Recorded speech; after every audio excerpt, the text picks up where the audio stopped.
YCP ప్రభుత్వంతో పూర్తిగా విసిగిపోయిన నిరుద్యోగులకు భారీ శుభవార్త అందించింది టీడీపీ ప్రభుత్వం.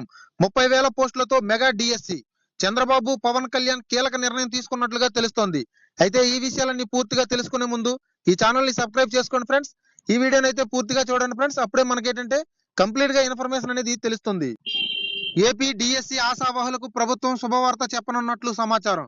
టీడీపీ అధినేత, కాబోయే ముఖ్యమంత్రి శ్రీ నారా చంద్రబాబు నాయుడు గారు తన ప్రమాణ స్వీకారం సందర్భంగా డిఎస్సి నోటిఫికేషన్ పై తన తొలి సంతకం పెట్టనున్నట్లుగా తెలుస్తోంది.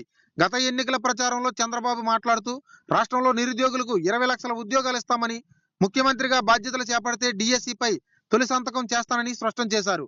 అధికారంలోకి వచ్చాక ఇచ్చిన మాటను నిలబెట్టుకుంటూ చంద్రబాబు తన ప్రమాణ స్వీకారం తొలి రోజు తొలి సంతకం మెగా డిఎస్సి పై పెడతారని నిరుద్యోగులు ఎదురు చూస్తున్నారు. ఆంధ్రప్రదేశ్ లో మొత్తం 39,008 ఉపాధ్యాయుల పోస్టులు ఖాళీగా ఉన్నాయి. గతేడాది జూలైలో జరిగిన పార్లమెంటు సమావేశాల్లో కేంద్ర ప్రభుత్వం ఈ వివరాలు వెల్లడించింది.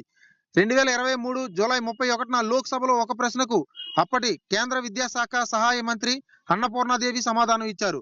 2021-20లో 22,000 పోస్టులు ఖాళీగా ఉండడంతో ఉపాధ్యాయుల పోస్టులు ఖాళీగా ఉన్నాయని తెలిపారు.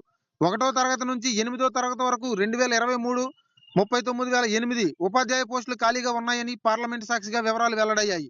రాష్ట్ర ముఖ్యమంత్రిగా చంద్రబాబు నాయుడు ఈ నెల 12న గన్నవరం సమీపంలోని కేసరవల్లి ఐటీ పార్క్ వద్ద తన ప్రమాణ స్వీకారాన్ని చేయనున్నారు.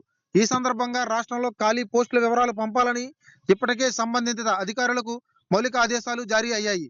దీంతో ఈ నేపథ్యంలో విద్యాశాఖ అధికారులు అప్రమత్తమయ్యారు. జిల్లాల వారీగా ఖాళీల వివరాలను సేకరిస్తున్నారు.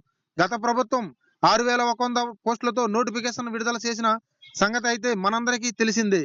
అయితే తాజాగా కొత్త ప్రభుత్వం 30,000 పోస్టులతో మెగా డిఎస్సిని విడుదల చేసే అవకాశం ఉందని తెలుస్తోంది. కొత్త నోటిఫికేషన్ సందర్భంగా గత వైసీపీ ప్రభుత్వం ఇచ్చిన నోటిఫికేషన్ రద్దు చేయనున్నట్లు తెలుస్తోంది.